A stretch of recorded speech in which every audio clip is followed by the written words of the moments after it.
Maggots. They make you squirm. But what a healthy meal they'd be. Fly flesh encased in a shell.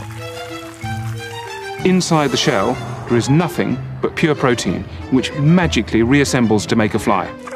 And that is why birds love them, it's why fish love them, and it's why we're going to save the future with them. Save the future with these guys? Well, yes, because food in the future is a looming problem. Over the next few decades, we face a serious challenge. Indeed, some are saying it's humanity's greatest challenge, feeding the world by 2050. Now, believe it or not, these guys, maggots, could be part of the solution. And we'll find out more about that a little later. But first, consider a few very disturbing facts. Spaceship Earth currently has 7 billion people and growing at a staggering rate. Every day, there are 200,000 extra mouths to feed. By 2050, only 37 years away, there'll be 9.5 billion of us, all wanting to eat. It's a serious problem. The bottom line is when people are starving, they're going to do anything they can to get food. And it causes instability, it causes political instability, it causes instability around the globe. And the food challenge is greater than you might think. What's growing even faster than the world's population is the world's middle class. Thank you. By 2050, there'll be billions of extra mouths wanting to eat middle-class food like steaks, pork and chicken, not the vegetarian meals they do today. So, we'll not only have to feed the extra people, but feed the extra animals too, to provide the meat.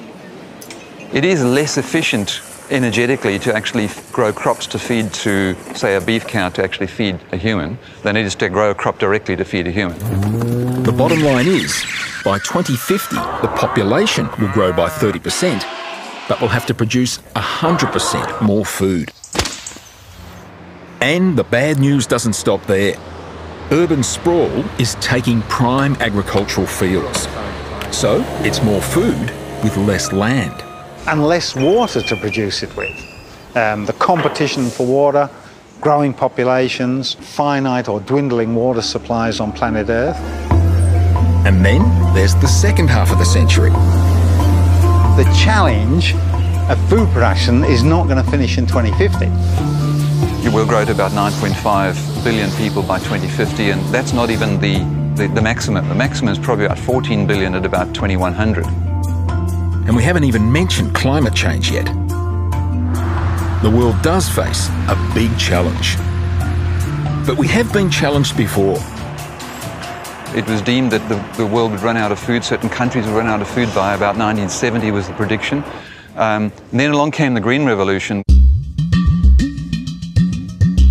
Artificial fertiliser, better irrigation and high-yield crops dramatically increased grain production.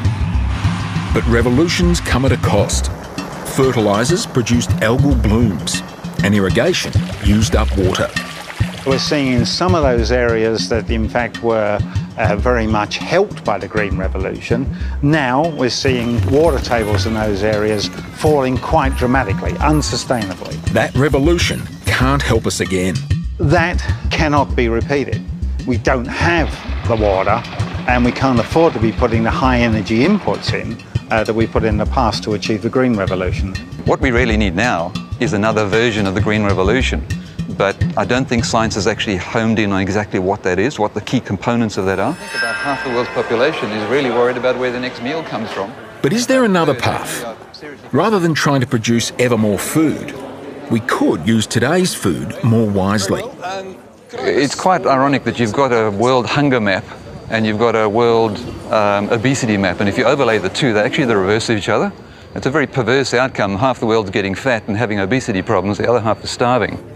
In other words, there's no shortage of food in the world, it's just poorly distributed. Now, solving the global food distribution problem is a tough political call, to say the least. But there is another way we treat food very unwisely. We throw an awful lot away. We wealthy Westerners are the greatest offenders. It's estimated that 30–40% of the food that is produced in the world is actually wasted. The food wastage occurs right across the production chain, so from the farm gate right the way through to the supermarket. So that has to be addressed, because that will lighten the load on the extra food that we need to produce.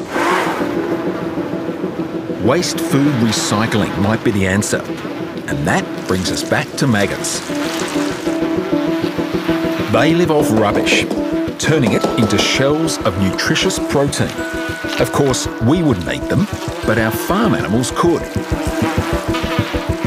This, I think, what we call nutrient recycling, taking our waste nutrients and recycling them into something useful, will be a multi-billion-dollar industry within the next decade. You'll think it as normal as recycling your tin and your plastic and your glass. Take slaughterhouse waste. Currently, a lot of the animal parts are discarded. There's as much goodness in bits of a chicken you throw away as the bits you eat. It takes as much water, land and diesel to make the blood and guts as it does the breast meat and the legs. We've got to use it. So, Jason does. He has a fly farm where waste is fed to maggots. So you're developing a whole new set of skills here for farming flies. Yeah, I mean, you know, we farmed our chickens and we worked out how to do those. The problem is we never industrialised their natural source of food. I mean, a chicken in a field, it scratches and is trying to get hold of larvae and trying to get hold of ants, because that's what it eats. It needs some animal protein to make itself grow. Instead, we fed them fish. I mean, you know, if a chicken was meant to eat fish, it'd be called a seagull. That's the irony. A meal of maggots is natural for a chook and for fish in farms. Yet, we feed both mashed up precious fish. And a third of all the fish we take out of our seas is ground up and minced into fish meal to put into our non-human food use. So that's mostly to feed chickens and fish and abattoirs and all this type of stuff.